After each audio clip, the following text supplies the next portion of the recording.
Hi guys, welcome to Rural Comedies, Facts, and Trivia. Thank you for being here. Today's video is on Jethro of the Beverly Hillbillies and 11 facts about Jethro of the Beverly Hillbillies. He was born Maximilian Aldebert Baer Jr. You try to say that 3 times fast. He's the son of boxing champion Max Baer, and although at one time he attempted to follow in his father's glove steps, didn't work out too well, and he stepped away from the ring. While he was in high school, Max Baer Jr. was the winner of the junior title of the Sacramento Open Golf Tournament twice. But golf was something else he had decided he didn't want to stick with, despite his obvious talent.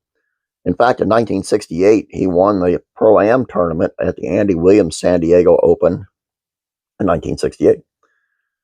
He began acting when a contract with Warner Brothers in 1960 resulted in his appearing in a number of television series, among them Hawaiian Eye, Cheyenne, 77 Sunset Strip, and Maverick. Being cast as Jethro Bodine on the Beverly Hillbillies quite literally changed his life. 6 months ago, reported the St. Louis Post-Dispatch in '63, Max Baer Jr. was broke and literally going hungry. He had a quart of milk to sustain him for 4 days, and only one threadbare suit of clothes, and was down to his last 2 weeks of unemployment insurance. I was 2 months behind on my rent, the actor admitted, and my weight had dropped from 210 to 188 pounds. He really didn't have any explanation to offer regarding why the Beverly Hillbillies had so quickly become a successful series. The critics have been against it, he pointed out. Nobody likes it but the people. Maybe if the show had come out in 1958, it would have been a bomb. He gave all credit for the success to series creator Paul Henning, who also had dreamed up Petticoat Junction and would become executive producer of Green Acres.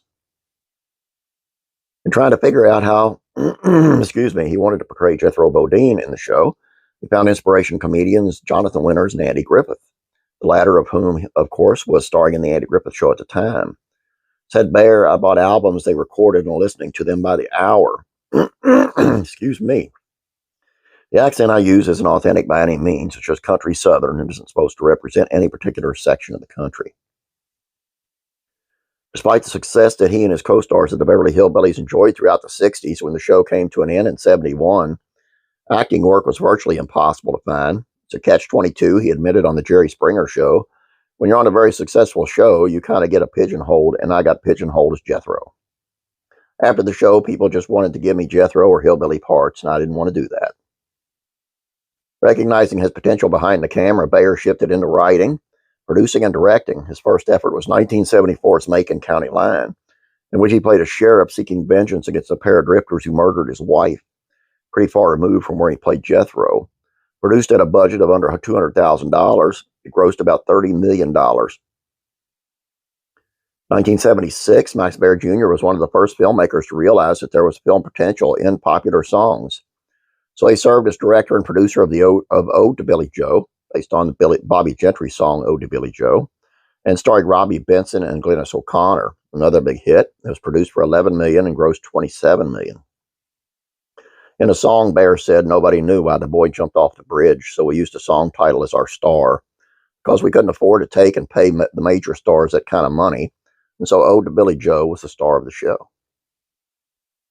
In the 1980s, Baer came up with the idea of licensing elements of the Beverly Hillbillies and the character of Jethro for use in restaurants and casinos, believing that their success would be guaranteed due to the wave of nostalgia of the show and many series of the era was enjoying at the time, but nothing really came of it. In his personal life, Max Baer Jr. was married to Joanne Kathleen Hill from '66 to '71. In 2008, he'd been living with penthouse model Cher Rhodes, who committed suicide in the Lake Tahoe, Nevada home that they shared. In December, he'll be turning 87 years old. A little bit on the last surviving member of the Beverly Hillbillies. Hope you guys enjoyed this. Please don't forget to subscribe if you have not yet. Please like this video. You guys have a great day. God bless you, and I'm praying for you.